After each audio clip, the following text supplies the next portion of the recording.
Gig Gab, episode 519 for Monday, February 2nd, National Tater Tot Day, 2026. Woohoo!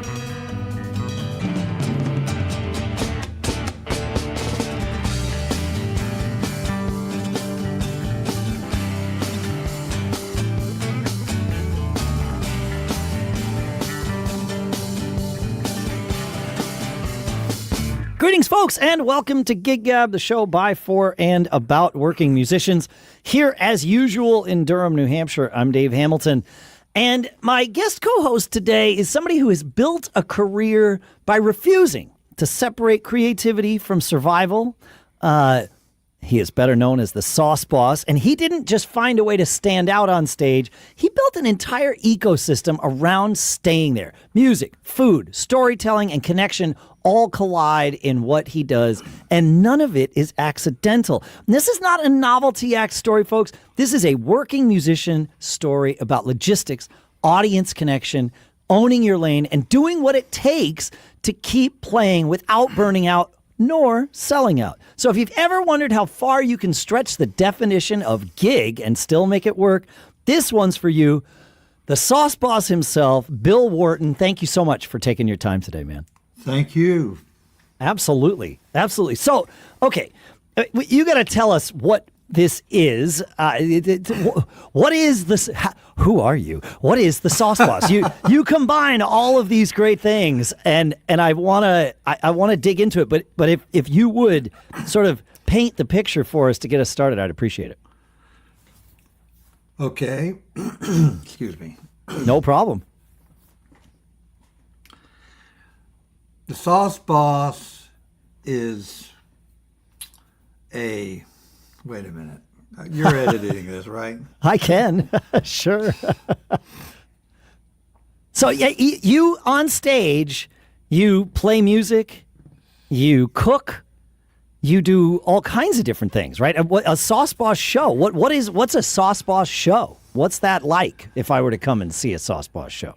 A Sauce Boss show is very difficult to describe because me as an artist, I refuse to go down the typical path that everybody goes down. I like that. I blur the genre, and I also blur the media, whatever it is. Yeah. I cook, I mix stuff. I mix my music like you were making cornbread. And at the end of the show, everybody has a big bowl of gumbo. It's kind of weird. It started with my hot sauce. Yeah, I've had your hot sauce, by the way. Yes, the Datil hot sauce, something like that. You Datil hot sauce, yeah. Liquid Summer, Datil Liquid pepper Summer. hot sauce. Yes. Yeah, I've had this stuff. That's delicious. Yes. It's incredible. And I would never have thought to become a Sauce Boss magnate, okay? So what it is I like to cook. Okay. And I've been a musician all my life, but when I found this pepper, the Datil pepper, I found something that was really special. Okay. Because it's not only hot, but it's flavorful. Right. Okay. So I started, just making it. And people would come over to my house and they would eat it all up. 2 weeks, a gallon would be gone, okay? So I'm going, hey, I'm going to put this in a bottle and sell it at the gigs. And so I started making gumbo to demo the sauce. Okay. Gumbo, okay? It happened on December 31st, 1989. All right. And I said, I'm going to show these people just how good this can be. And so on stage, I made a pot of gumbo. And at the end of the show, everybody came up and got a sample of it. And I made a pledge that no one would ever have to pay for my gumbo. Aha. All right. And that's what has happened. And 240,000 bowls later, all for free, here we are. And the deal is I've never been satisfied, like I say, to go down the path. Yeah. I want to do something that not only will entertain people, but also has a deep message of sharing. And for that, I have, in a way, sacrificed some stuff. Sure. I'm not your typical blues guy, Sure. Yeah. I'm like trying to get out of this box that I'm in. And so what I've done is to have music and food in the same breath. In other words, people come and they smell it. They actually come up and help stir it. And they learn how to make gumbo. And the deal is gumbo is perfect for what I do.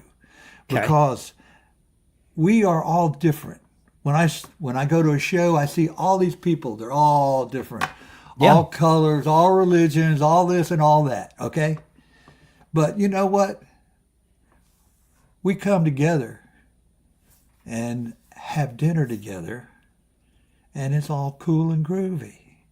So what I'm trying to do is more than just entertain people, take the money and run. Sure. What I am into doing is to actually make a difference in the world. And what I've done is this thing that has a life of its own. It's been an amazing trip because It sounds like it, man. Yeah. well, it's like gumbo heads, sauce boss fans are a different breed, and they're dyed in the wool because they understand that what you're going to get is community. And that, brothers and sisters, in this day and age, is what we need. Yes, I don't disagree with you there. This is interesting because music and food have always gone together. Exactly. Exactly. You certainly have created something new, but the idea of music and food going together is not new. This is something we've always had. And you can go back hundreds of years and still find music and food. And then we added, beverages to that and all those things. But there's this idea of community, like you said, where it all happens at the same time. Often the traditional path is that the musicians bring the music, the venue brings the food, and it happens simultaneously, but it's never really in sync, if you will. It's never coordinated. And you figured out how to coordinate it in your way. I love this. I have. And how many festivals you go to that have music in them? And absolutely. Food. Yes. All of them. You've been to the Greek festival? You know what I'm saying? I do. You know what I'm talking about? Anyway. It's all just music and food. Yeah. I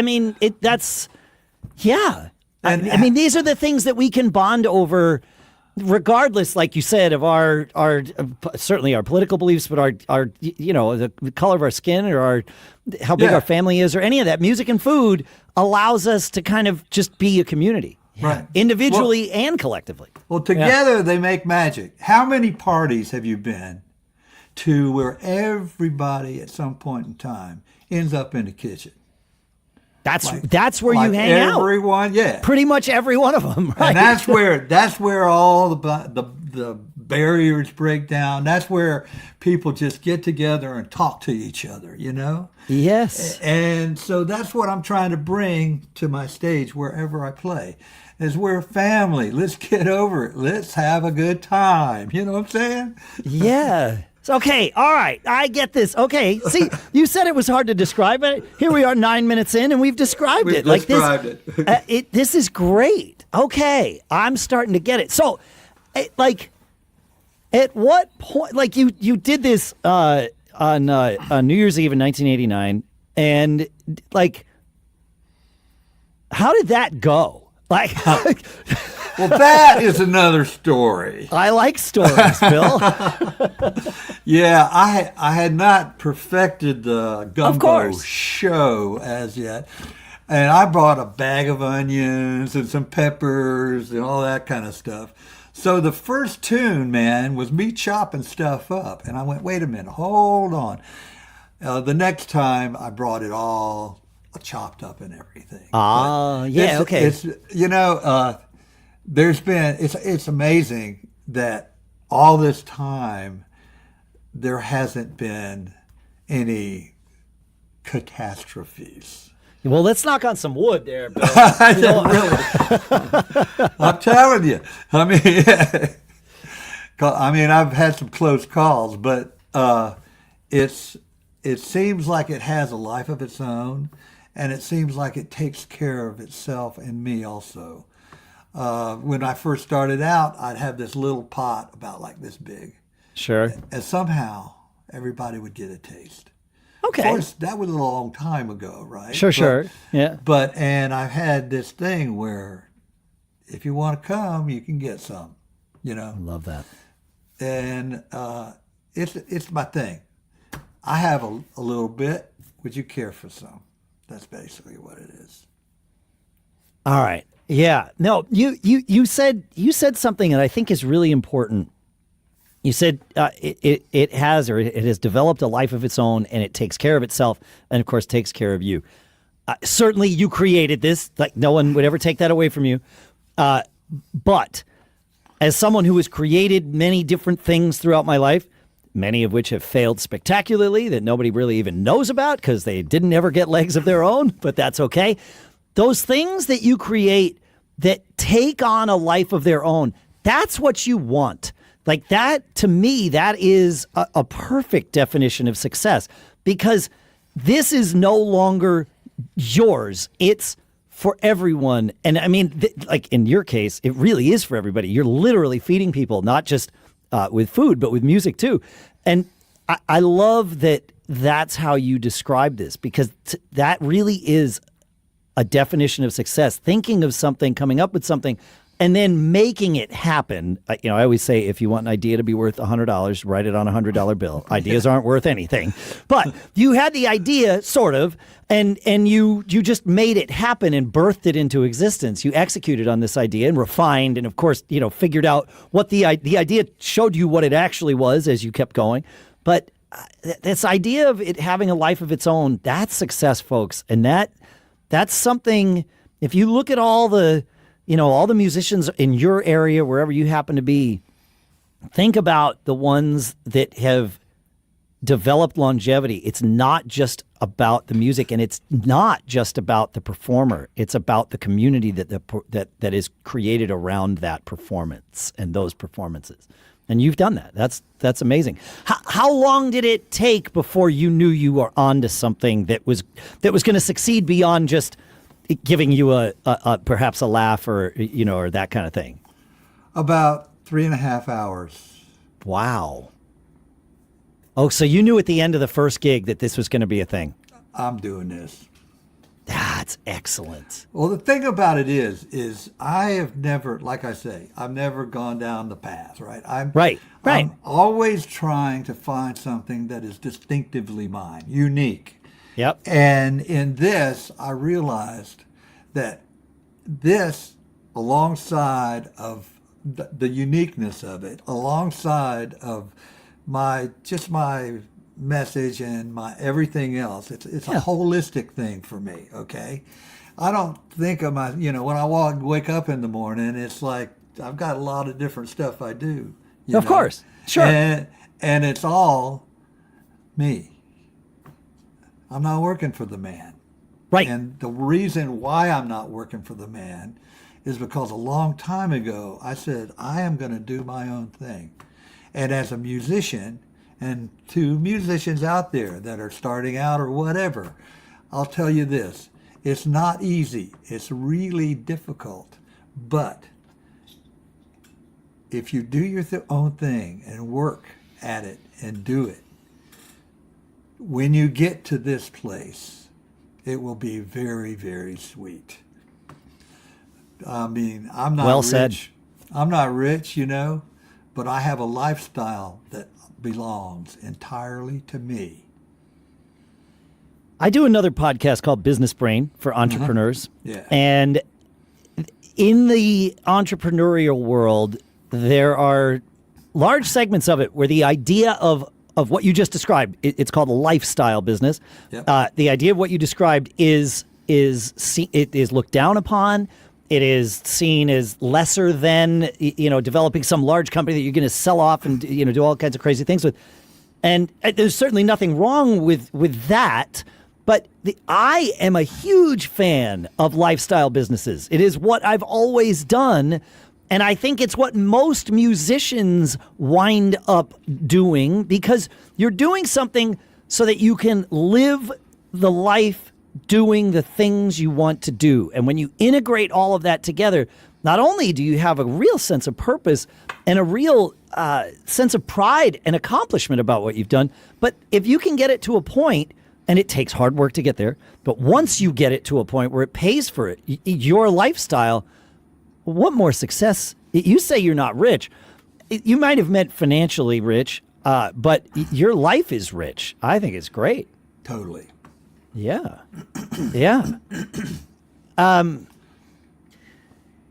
That first gig, I assume the crowd reacted extremely well, despite the fact that they had to watch you chopping up stuff on stage. Yeah, it was gas, man. That's awesome. So what's the largest, what's the size of the audience size of a typical Sauce Boss gig right now? How many people are you feeding on average? Yeah. A lot of them are about 100. But when we do bigger shows like festivals, yeah, we've fed as many as 400 people. Wow. That was with 2 pots of gumbo. Okay. And I ended up cooking all day long. Sure. It was crazy. It's a crazy gig. I was doing the MC work. Okay. So I'd do MC the show, then play for 15 minutes. And then while a band comes up, I'd be making gumbo. And that was like 8 hours of playing and making this stuff. And cooking. Yeah. And cooking. Yeah. It was a long day. That's a long day. That's a long day. But it was, when you get a festival like that where all of the musicians were really, really real, you know what I'm saying? Yeah. A blues festival. And, sure. And then to have the gumbo at the end was, that's pretty good. It's special, man. It sounds special. I want to come down. You're primarily in Florida. Is that right? Is that where most of your gigs wind up happening? Not really. We play a lot in Florida. Okay. But I mean, we played a gig in Saudi Arabia a few months ago. What? And I've been, for like 30 plus years, I've got a little milk run that I do up in the Northeast, Pittsburgh, Buffalo, Syracuse, Rochester, Cleveland, up in there. I've been going up there a lot, Huh. And once in a that's while not that far. we'll go Buffalo... out to California and that kind of thing once in a while, All right, well, I got to check your schedule because I'm in New Hampshire, so your little milk run. We'll be back. Okay. All right. Amazing. God, Saudi Arabia, man, that's pretty cool. How did that happen? It was, excuse me, it was at an Air Force base in Saudi Arabia. Amazing. Wow. Amazing. I love that. It was. I believe you. I really wanted to go and see for myself what was happening. Yeah. Mm-hmm. Amazing. I love that. Okay, so I have so many questions I want to ask. I don't even know where I want to go with this. Now at this point in time, it's all one thing, and I love that. It's the food and the cooking and the music and the I'm sure you're telling stories while all of this is kind of happening, and it just all comes together. You're cooking gumbo, but also the gig itself feels like gumbo. It's all different kinds of things that just come together in one sort of cohesive mold, and it's delicious. I love this description. So, it was, the cooking was not the initial intention. That was just, it was about the music, and then, wait, I've got this hot sauce that I should sell, and so let's do it all together. that's kind of what happened. Yeah. And originally, I was thinking, wow, I could probably sell some hot sauce, like At the this gigs. At Yeah. the gigs. But what it evolved into is this soul-shouting picnic of Rock and Roll Brotherhood. I like that. Everybody get together. Yeah. Yeah. I like it. Oh, man. This is great. Okay. So, how, like, if I was going to, not if, when I come to one of your soul shouting picnics of Rock and Roll Brotherhood, how long does this evening or this event last? Not when it's a festival, but when it's, a bespoke Sauce Boss gig. What's the flow of the evening? If we're like, we do some club dates and smaller Sure. things, and generally we'll do either a 75-minute set or 2 of those. Okay. With a break, and Yeah. then serve the gumbo, which takes anywhere from 20 to an hour, something like that. Amazing. Okay, so it's music and cooking is the show first, and then we eat at the end. Generally, at the end, we all sit down and eat together. I love that. Huh. No, see, there's something to this. Is it really? I know I'm not telling you anything you haven't already figured out since 1989, Bill, but the realization is washing over me. The gig ends and people want, sometimes, hopefully, they want more. They're in a festive mood, and it's like, okay, now it's over. Now I'm an impatient person, so and I'm a drummer, and so I have a lot of stuff to load. And so as soon as the gig ends, I want to pack up my car, right? Mm-hmm. I don't want to leave that and have to do that process later. Right. So that was my first thought when you explained this. It's like, oh, I'd have to wait to pack up, you mean? But this idea, the show hasn't ended. Like, you're still bonding with everybody there. Let me tell you something, man. The show never ends. I like it. That's good. That's great, brother. Yeah. I'm always fascinated by people who figure out unique ways, or at least different ways, to present their art, because it's too easy to go and find somebody doing the same thing. And I know you've been saying this all the way through, even just in the 20 minutes we've been talking here. And some people come up with like, oh, I'm going to do a tribute band, or I'm going to have a clever little thing. And people have their clever little stuff, and I love it. This is one of the most clever, certainly. And you've never been somebody who wants to chase the trends, have you? Well, I got to tell you, when I was a kid, I was playing, Yeah. 6 nights a week and doing top 40 and a lot of rhythm and blues and all that. And I thought, Sure. wow, I could dig, being out there and making a lot of money. Okay. Sure. But over the years, it's become apparent to me that it's a rat trap. And so I made a point of putting only the stuff that matters to me in my day and in my show. And it all goes back to that thing about being totally greedy about how I got to put my thing out there. Yeah. For what it's worth. If there's 3 people there, I'll play my heart out for them. But if there's 10,000, I'll play my heart out for them. And, Absolutely. And these are things that have happened to me. So I knew that I'll never be a shredder, There's, what I'm saying? Sure. Yeah, of course. But yeah. I write really good songs, and I'm a good guitar player, and I sing pretty good too. So I mean, what I have is I'm an incredible front man, and also what I have is this thing which is my message of, hey, listen, if I can do this, you can do this, and that is, spend time with things that you enjoy doing, and just as you go along, just discard the things that you don't enjoy doing. Yep. And so, I'm an old guy, but finally I'm sitting right here and I'm feeling like I'm on top of the world because I'm about to go out in the garden and get all dirty and get my nails all in the dirt and everything, That's awesome. And then we're going to go over. I mean, I've made this little place where I live. We just bought a kiln. Right, we're making pottery. It's a real, and my whole family's artists. So it's a thing that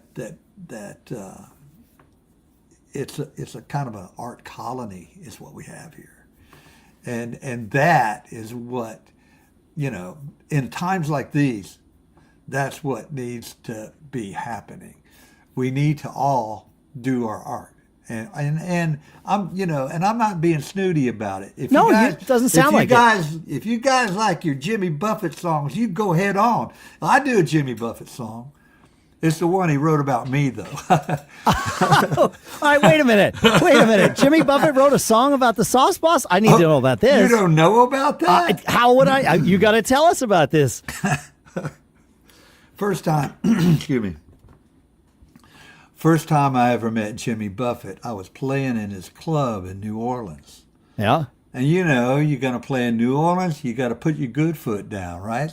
So we had an incredible set, man. First set was, and people really listen in New Orleans, Okay. So at the end of the set, I didn't know it, but Jimmy Buffett was at the show. So he gets up with Michael Lutley, his piano player, and a bunch of guys from Nashville. And they walk across the room to congratulate me on the show that I just did.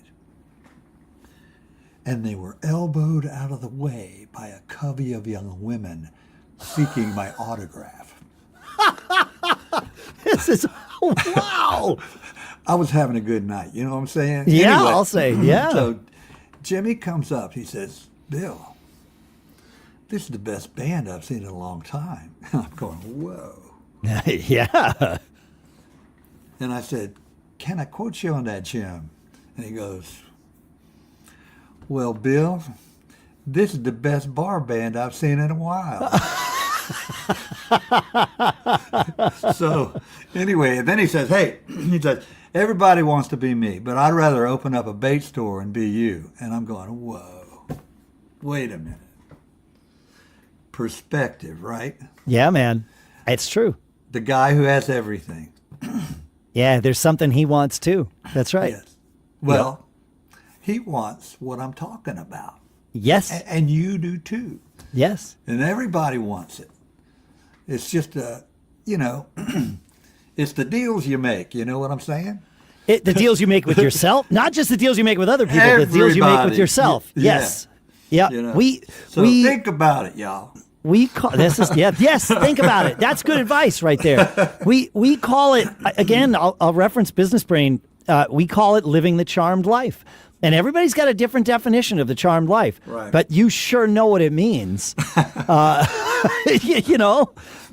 And money isn't necessarily the way that the thing that gets you there. It might be fuel to get you there. Often it hampers your way of getting correct. there. Correct. Because if you get too involved in it, you forget about all these things that we've been talking about for the last 40 minutes. It becomes the rat race. Yeah, exactly. Mm-hmm. Yep. That's fantastic. So is it I'm doing research simultaneous with chatting with you here. So is it Jimmy Buffett's I Will Play For Gumbo? Is that the song we're talking about here? Yeah. Okay. All right. The Sauce Boss does his cooking on the stage, singing and playing for his nightly wage, sweating and fretting from his head to his toe, but I will play for gumbo. Yeah, it's a pretty cool song. Yeah, I really think that before he wrote that song, he was resting on his laurels. Interesting. But since he's been writing about the Sauce Boss, I see integrity. Well, there you have it, folks. Artistry. I love that. I love that. That's great. All right. So now that the song got Sauce Boss from you, where did you get Sauce Boss from? How did that? Was that just inspiration in the moment? Okay. Yeah. This is pretty cool. Yep. I was playing at this bar not in Tallahassee. I was playing at this bar in Miami. The oldest bar in Miami. Okay. It's called Tobacco Road. Oh, yeah. Okay. It's a bar where Al Capone used to hang. Got it. And it was a speakeasy during Prohibition. Okay. So I'm playing down there, and I got my little one-man band rig going on. And I had a bunch of sauce. As one does. Yeah. And I took a break, and I said, hey, y'all got to check out my hot sauce here. And just at that moment, this group of people came in, and all of a sudden, they started buying sauce. And then a bunch of other people came from across the room, and they started buying sauce. And first thing you know, I was out of sauce. And my buddy at the bar, my benefactor, I might call him, he says, you the sauce boss. All right. I said, damn right I am. That's great. Yeah. That's how those names come around, man. Oh, that's really funny. It reminds me, I lived in Austin, Texas for a while, and I'm pretty technically astute with things. We had a business where we help people with their computers, and I was helping this jeweler who I had seen many, many times, and I walked in, and he said, Dave the Nerd, you're here. And that was it. That name, that was it. That was it. Dave the Nerd. That was the day it was born. It was like, yep. I'm like, yep, here I am. That's it. Nailed it. Nailed it. That's it. Perfect. He's like, you don't mind that I called you that? I'm like, are you kidding? People are going to be calling me this for decades, man. That's how it's going to go. Yeah. So, yep. A gift. It's yeah. Sometimes it just takes somebody on the outside to just see it for what it is, and just bam, yeah, it's that clarity. I love that. Yeah, that's great. So you are, when you perform, you are a one-man band. You don't bring other musicians with you. Is that right? No, I have a band also. You do. Okay. Yes. But I play, I think my bread and butter, excuse me. Yeah. I think my bread and butter has been with a one-man band. Okay. Is there sauce on that bread with the butter, or is it just, no, never mind. I can't help it. You got to do it. Music changed when in the 90s. Yep. Every blues band I know was jamming all the time, all over the place. And so many places have closed. And so many, and just the music scene has kind of, so as you might have noticed, there's not quite the touring that we were accustomed to. And about 15 years ago, I figured, well, it's getting harder and harder to make ends meet on the road. So I said, hey, I'm going to take a break and do a little one-man band thing for a while.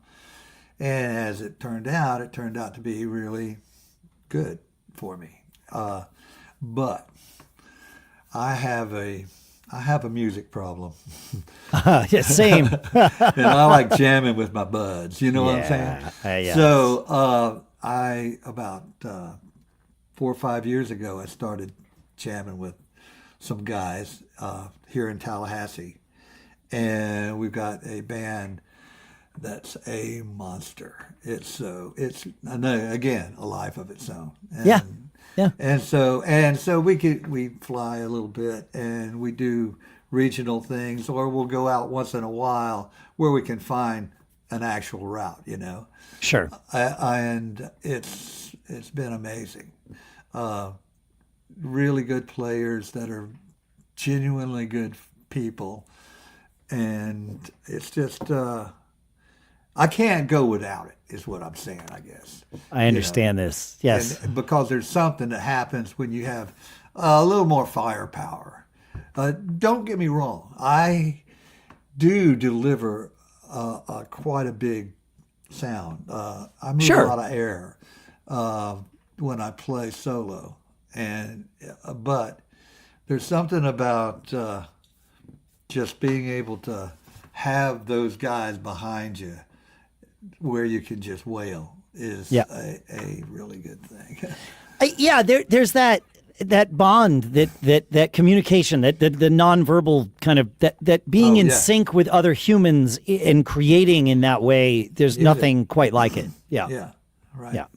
So when you are a one-man band, what's the lineup of your one-man band? Like, what is it? Just you and a guitar? It sounds like there's more than that. There is. I have a kick drum and a hi-hat. Okay, got it. And I play guitar and I sing. And any tracks or anything, or it's totally organic. It's just okay. Yep. But it's not your typical, as you would think, your typical one-man band. I played drums for a good long while, and so I'm kind of more like a funky one-man band. Got it. More R&B kind of a feel with the kit, and blues, Yep. But I mean, when I'm solo, I also am able to do other things, like songwriting kind of stuff.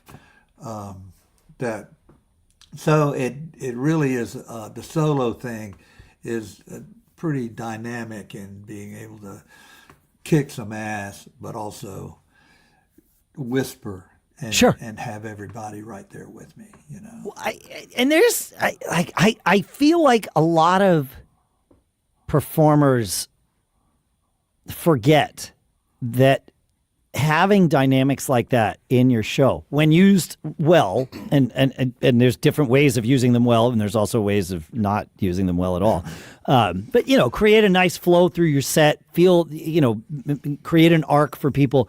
But being able to have those moments where where it's huge and big and raucous, and then also, like you said, a whisper, blending those together really keeps an audience engaged. They call it leaning in, I believe. They do. That's right. They keep the audience leaning in. That's right. Yeah. But if you just do a whisper all night, they'll lean in for a little bit and then they kind of lose interest. Right. But it's mixing it up and creating that flow.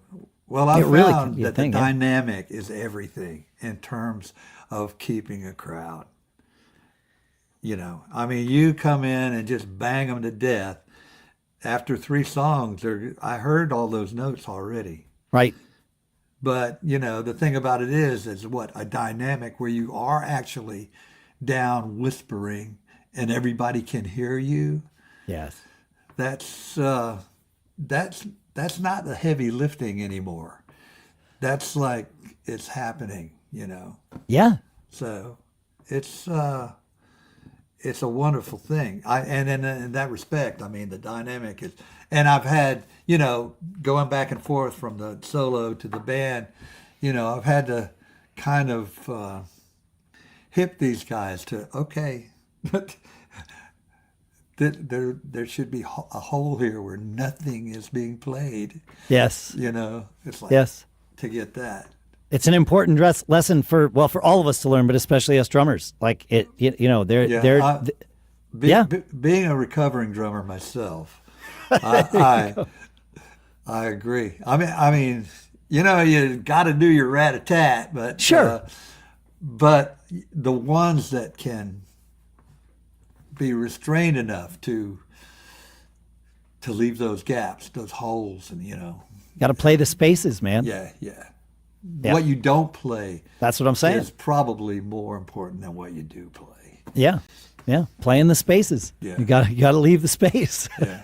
Yeah. And those spaces make what you do play more impactful.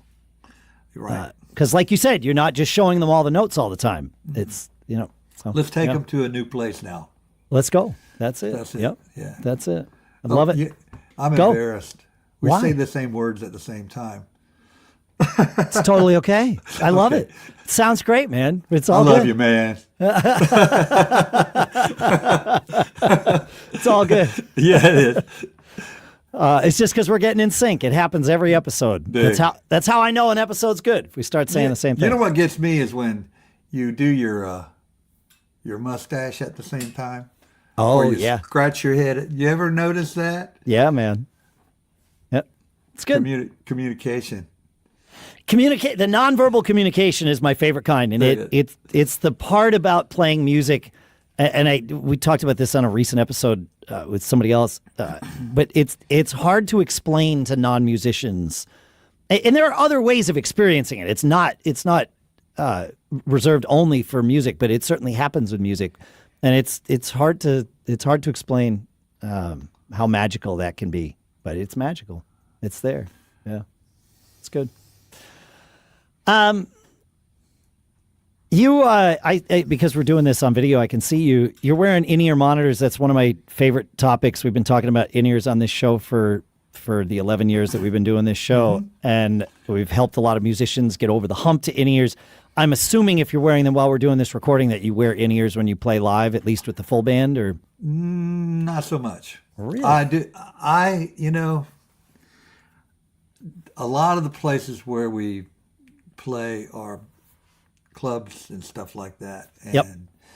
I've used these for all kind of stuff. And I would recommend them.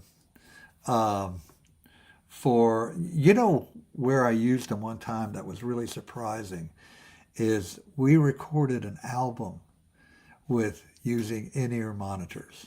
yeah. And at that time we had been traveling around with them for a couple of years. Sure. So it was totally dialed in. And that was the best experience in the studio that I've ever had. I don't disagree. I don't You know use what I'm headphones in the studio. I use my in-ears because it's what I'm used to. This is how my drums sound to me. This is how all the instruments sound. I'm very used to it. They're comfortable. Yes, of course. we used our mixing board. Right. Oh, yeah. Everything. There you go. So, yeah. I mean, it was like just like we'd done for the last, 50 gigs. Yeah, right. Right. It's totally dialed in. So we didn't have to do anything, Oh, so you had all your lines, your line levels and your gains, and everything was set for When you we to be walked in the performing door. live. Yeah. Yeah, that makes sense. Yep. It's amazing what the evolution of technology and where we are today with it allows us to do things like that. It's pretty cool. It's pretty cool. Yeah. So why don't you like to use in-ears live, or is it just a convenience thing? It's a convenience thing. Okay. That's all. Okay. I love them. Yeah. Oh, for sure. These are great. Focus. What is it? Are those Future Sonics? They aren't Future Yes. Sonics. They are. Okay. You know, Right. you know Marty, right? I know Marty Garcia quite well. Yeah. Yes. Yep. That's right. He's the best. He is the best. He's a character. all. Everybody in the in-ear industry, it's a small industry as right. but everybody in the industry is a character. And Marty is like, everyone is unique.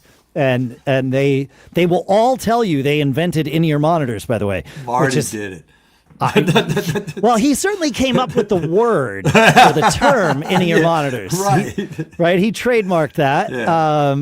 And he may well have been the first. There's a whole thing. He was on the vanguard of it. Absolutely. Yeah. Him and Jerry Harvey and Michael Santucci. Yeah.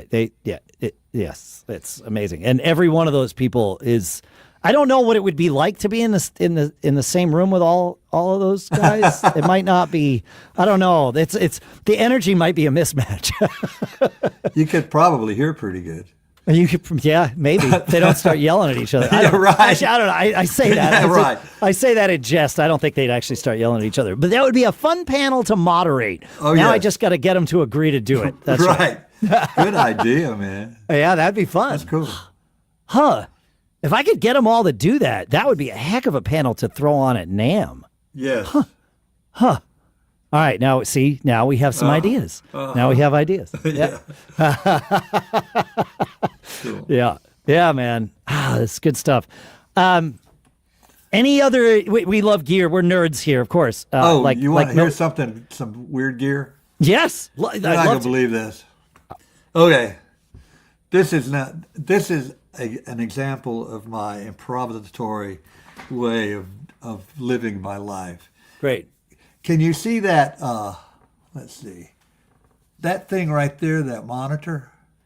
I can, but I'm going to describe it because most people can't see it. But no, I can't really. I can't see it off the screen. So you're going to have to describe it. Yeah. It's a monitor to do recording with. Yep. Visual. A screen. And, yep. Yeah, and it's attached to a little table. Okay. And what I do is I take this. Yep. Little trackpad. And I take this. And a keyboard, a trackpad and keyboard. Okay. And I put it on the table. Okay. Oh. And I can run the studio from anywhere in the room. So is it's just like a tray table that you can kind of cart around with you? Yeah. Oh, okay. Sometimes I'll put it on wheels. Yeah, but sure. I did an album. I just finished an album a year ago. And I had some one-man band tracks on it. And I did all of the work, engineering and playing behind the drum kit. All right. So now I got to ask you, how is the screen attached to your computer? Is it wirelessly attached to the computer? Is that right? No, there's a wire that comes out of the back of the computer. Okay, like a long cable or whatever. Cable. Yeah, okay. But it reaches everywhere in the room. So and then your trackpad and your keyboard are wireless. They're Bluetooth. Yeah. So this is really smart because well, I know I'm glad that we went through this. This is good because many of us in our studios have this scenario, right. And most of us, and I'll speak for myself and just project that out and assume most people are exactly like me, even though that's ridiculous to say. It seems to be the way of the world today. Most of us, aka me, use an iPad to control whatever the app is on the computer. Yeah. But that's not always going to give you the same level of control and right. yeah. Well, you don't have the waves in front of you. Yeah, you're not seeing right. You're not seeing what you're used to seeing. At 1 second intervals. I mean, so you're not seeing all that. And in terms of doing vocal overdubs, you can see what's happening. So you're. I mean, I'm kind of throwing this out for guys that have studios that are, not, your state of the art, all that stuff. Yeah. Home studio. It really cut some corners by having access to the whole place when you're doing it. Because I like this. The ceiling here above me is 16 feet. Okay. And so I like to stand back in the middle of the room to get a vocal. A nice reverberance from the room for the vocal. And so I can actually, that's where there is where I do the vocals. When I'm overdubbing. No, this makes a lot of sense, man. I'm gonna rig something like this up. Well, it really, to be able to bring the actual computer screen, not just the iPad becomes a remote control, whereas this becomes a remote interface. Yeah. It's like you can do everything there. Everything. Yeah. You're not just hitting play and record We did it again. I know. It's good. We're doing something right, Bill. Right. Yeah. All right. You see, I love asking these questions of people because I never know what I'm going to get. I love that. That's great. You have a book out. Before we let everybody go, I want to make sure we talk about the life and times of Blind Boy Billy. So, yes, sir. I believe that you have you continue to have the ability of sight. So this is not entirely autobiographical, but what is this? What is this book? It is a songbook. Okay. That has an interface. There's just inside of the front cover, there's an address you can go to on your computer. Yeah. And you can hear the songs while you're reading the words of the songs. but it's also a recipe book. It's my best recipes that I've collected over my lifetime. And if that ain't enough, it's my memoir.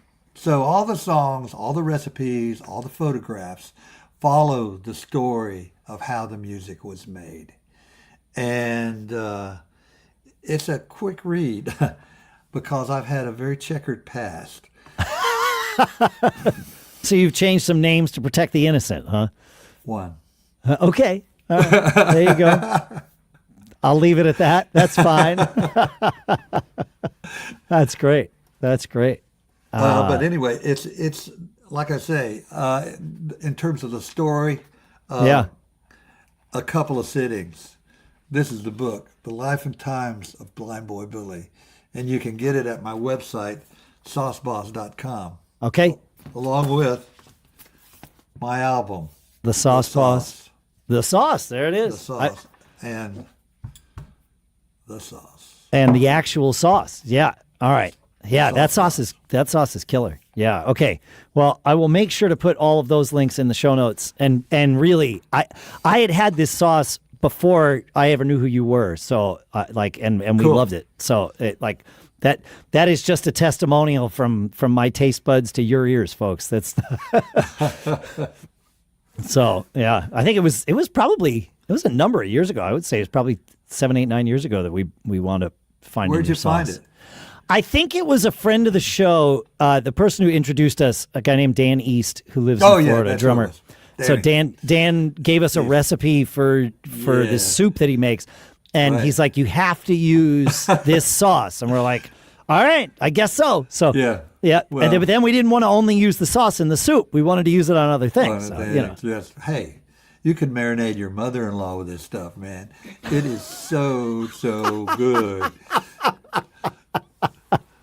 I'm always looking for titles for episodes, and I'm not sure marinating your mother-in-law is quite good for a title, but it's tempting. Oh, I love that. I love that. Bill, thank you for hanging out with us. This has been amazing, man. Really Thank fun you so stuff. much. Oh, yeah. man. Oh no, this is what a blast. Thanks for taking the time. And there are 3 words that we always say at the end of every episode, and I could certainly say them, but I think any way, shape, or form you'd like to do this, I'd love to have you say these 3 magic words as we say goodbye to everybody here today. Hey, everybody, it's the Sauce Boss, and I got one thing to say. Always be performing. Always. Couldn't have said it better myself. Thank you, Bill. Sauceboss.com. We will link to all of that in the show notes. Of course, giggabpodcast.com is where you're going to find us. And everything, all the links are going to be there. And thanks for listening, folks. Bill, thanks for doing this with us. Always be performing, folks, and we'll see you next week.